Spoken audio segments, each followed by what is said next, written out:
Dalam kitab Adwar al-Tarikh al-Hadrami, Muhammad bin Ahmad al-Syatri menjelaskan bahwa bangsa Arab terbagi menjadi 3 golongan. Al-Baidah yaitu bangsa Arab terdahulu dan kabar berita tentang mereka telah terputus karena sudah terlalu lama. Kedua, Al-Aribah yaitu orang-orang Arab Yaman keturunan Qahtan. Ketiga, Al-Mustaribah yaitu keturunan Nabi Ismail AS, Adnaniyah. Dari kisah itu, maka golongan yang pertama sudah tidak ada lagi. Para ahli sejarah hanya mengkaji golongan yang kedua dan ketiga, yaitu Bani Qahtan dan Bani Ismail. Bani Ismail AS adalah keturunan dari Nabi Ismail AS anak Nabi Ibrahim AS yang mula-mula berdiam di kota Ur yang merupakan kota di Babilonia. Nabi Ibrahim AS meninggalkan kota Ur dan berpindah ke Palestina.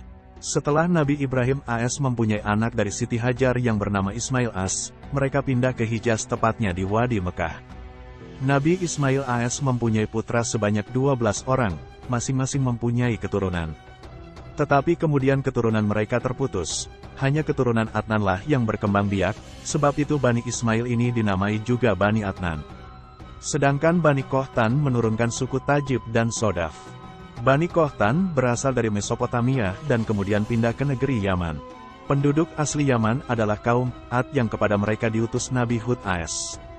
Mereka dibinasakan oleh Allah SWT dengan menurunkan angin yang amat keras.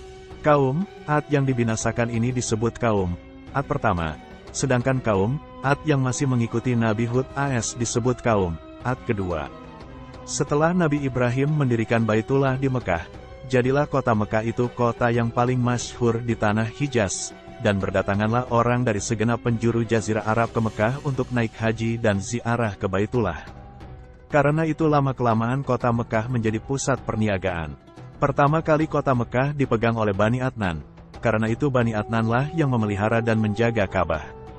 Sesudah runtuhnya kerajaan Sabayah, maka berpindahlah satu suku yang bernama Khuza'ah dari Yaman ke Mekah dan mereka merampas kota Mekah dari tangan Bani Adnan. Dengan demikian, berpindahlah penjagaan Baitullah dari Bani Adnan kepada Bani Khuza'ah. Pada kemudian hari, suku Quraisy memiliki seorang pemimpin yang kuat dan cerdas, namanya Qusay. Qusay ini beruntung dapat merebut kunci Ka'bah dari Bani Khuza'ah dan kemudian mengusir Bani Khuza'ah itu dari Mekah. Maka jatuhlah kembali kekuasaan di Mekah ke tangan Bani Adnan. Kemudian Qusay diangkat menjadi raja yang di tangannya terhimpun kekuasaan keagamaan dan keduniaan. Sesudah Qusay meninggal, kekuasaan tersebut dipegang oleh keturunannya yang bernama Abdi Manaf. Abdu Manaf mempunyai 4 anak, Abdu Syams, Naufal, Al-Muthalib dan Hashim. Hashim adalah keluarga yang dipilih oleh Allah yang diantaranya muncul Muhammad bin Abdullah bin Abdul Muthalib bin Hashim. Rasulullah SAW pernah bersabda, sesungguhnya Allah telah memilih Ismail dari anak keturunan Ibrahim, memilih Kinanah dari anak keturunan Ismail, memilih Quraisy dari anak keturunan Bani Kinanah, memilih Bani Hashim dari keturunan Quraisy dan memilihku dari keturunan Bani Hashim. H.R.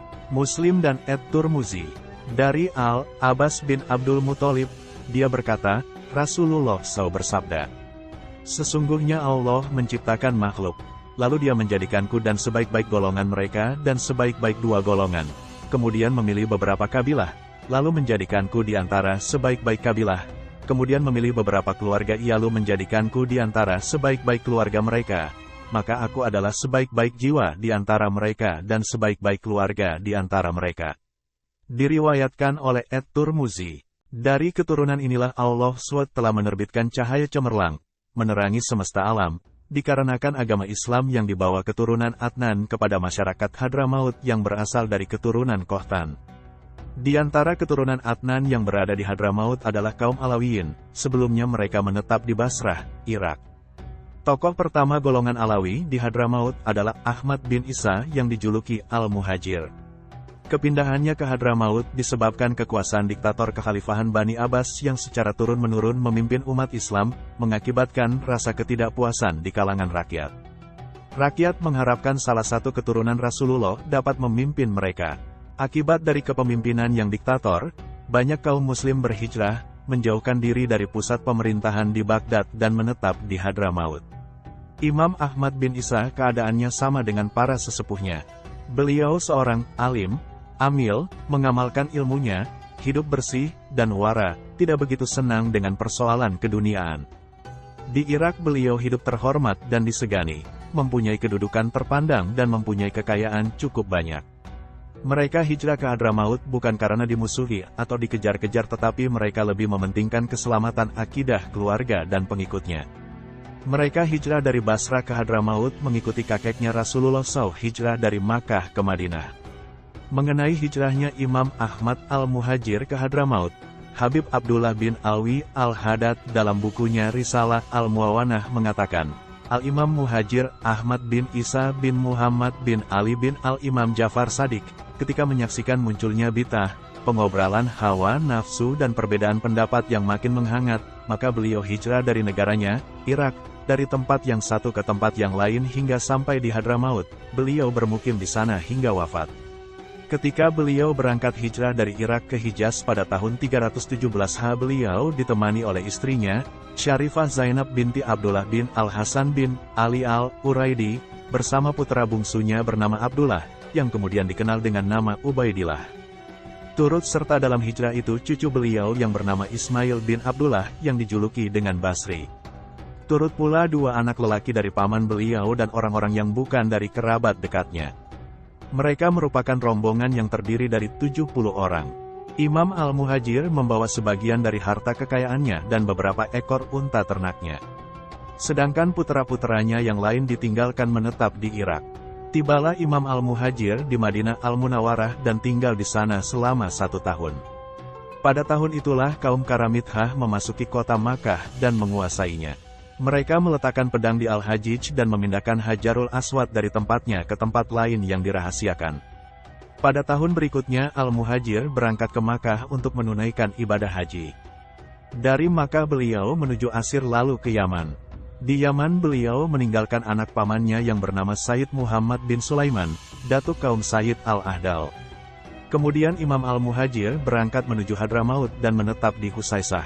Imam Al-Muhajir menetap di Hadramaut atas dasar pengarahan dari Allah SWT, sebab kenyataan menunjukkan, setelah beliau hijrah ke negeri itu di sana memancar cahaya terang sesudah beberapa lama gelap gulita. Penduduk Yaman khususnya Hadramaut yang mengaku penduduk asli dari keturunan Kohtan, yang awalnya bodoh dan sesat berubah menjadi mengenal ilmu dan berjalan di atas syariat Islam yang sebenarnya. Imam Al-Muhajir dan keturunannya berhasil menundukkan masyarakat Hadramaut yang mempunyai faham Khawarij dengan dalil dan argumentasi. Maka masuklah Imam Al-Muhajir ke Hadramaut.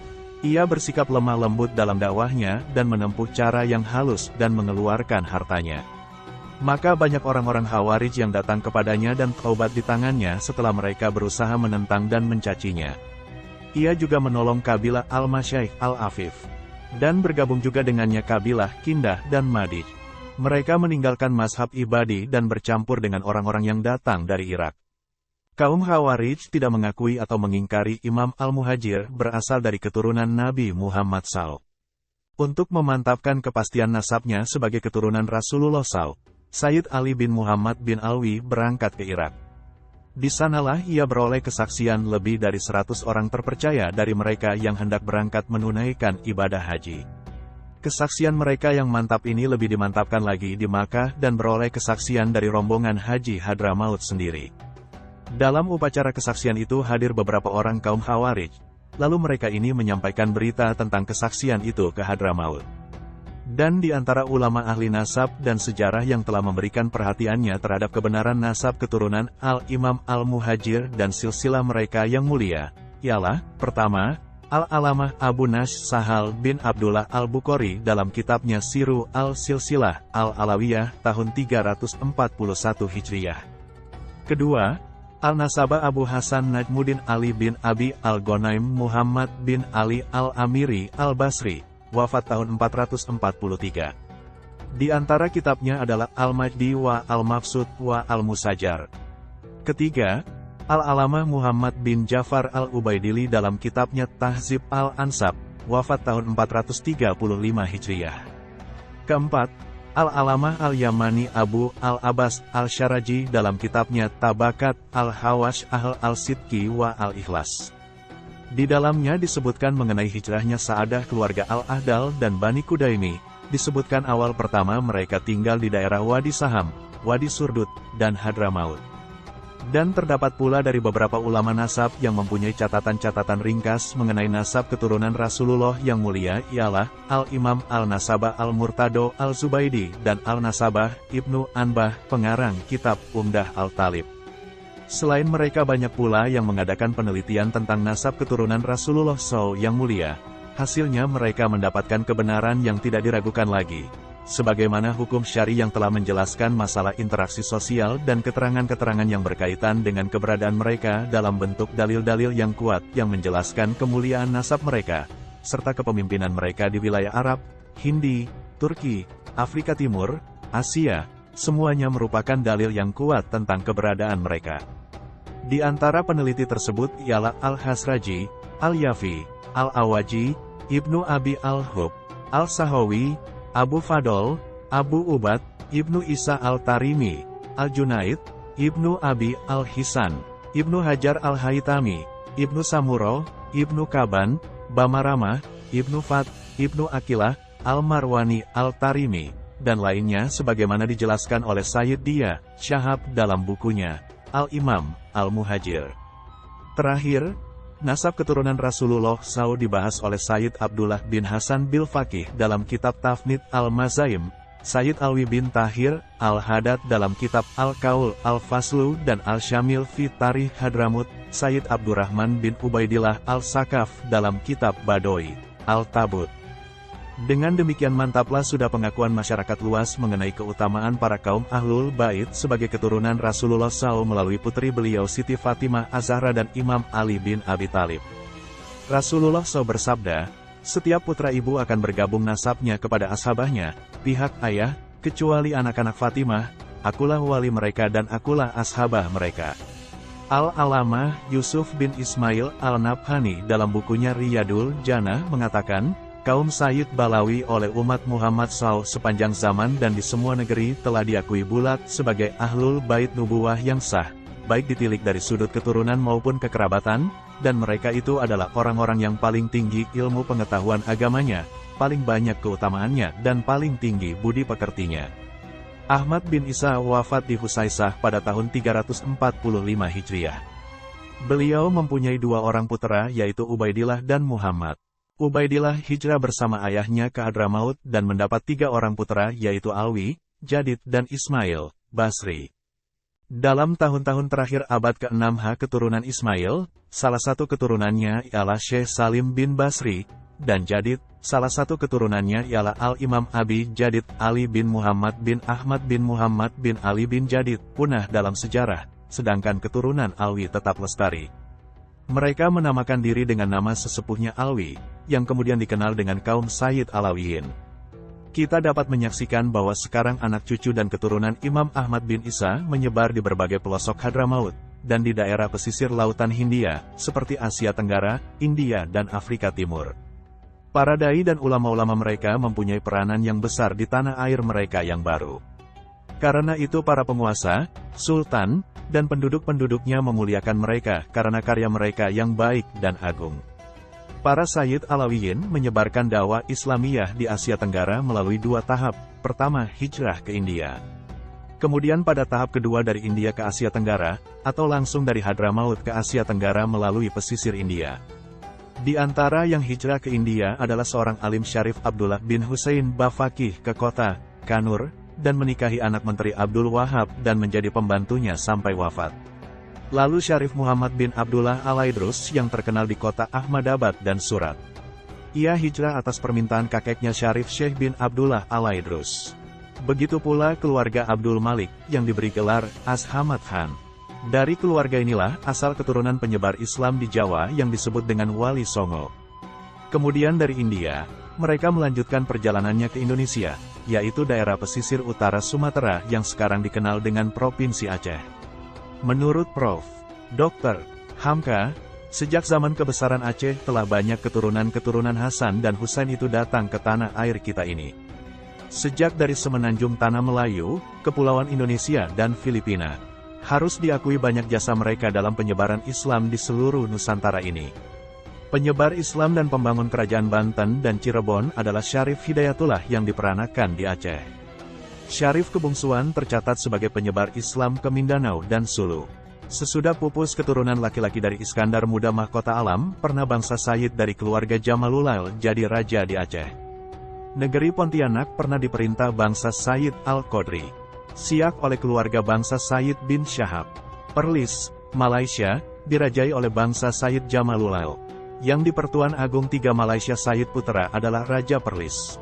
Gubernur Sarawak yang sekarang ketiga, Tun Tuanku Haji Bujang ialah dari keluarga Alaidrus. Kedudukan mereka di negeri ini yang turun-temurun menyebabkan mereka telah menjadi anak negeri di mana mereka berdiam. Kebanyakan mereka jadi ulama. Mereka datang dari Hadramaut dari keturunan Isa Al-Muhajir dan Al-Faqih Al-Muqaddam. Mereka datang kemari dari berbagai keluarga. Yang kita banyak kenal ialah keluarga Alatas, Asakaf, Al-Kaf, Bafaqih, Alaidrus, bin Syekh Abu Bakar, Al-Habsyi, Al-Haddad, bin Smith, bin Syahab, Al-Qodri, Jamalulail, Asiri, Al-Aidid, Al-Jufri, Al-Bar, Al-Musawa, Gatmir, bin Akil, Al-Hadi, Basyaiban, Ba'abud, Al-Zahir, bin Yahya dan lain-lain. Yang menurut keterangan almarhum Sayyid Muhammad bin Abdurrahman bin Syahab telah berkembang jadi 199 keluarga besar. Semuanya adalah dari Ubaidillah bin Ahmad bin Isa Al-Muhajir. Ahmad bin Isa Al-Muhajir ilallah inilah yang berpindah dari Basrah ke Hadramaut. Lanjutan silsilahnya ialah Ahmad bin Isa Al-Muhajir bin Muhammad Al-Nakib bin Ali Al-Uraidi bin Jafar Al-Syadik bin Muhammad Al-Bakir bin Ali Zainal Abidin bin Husain Al-Sibti bin Ali bin Abi Talib. As-Sibti artinya cucu, karena Husain adalah anak dari Fatimah binti Rasulullah SAW. Wallahu a'lam.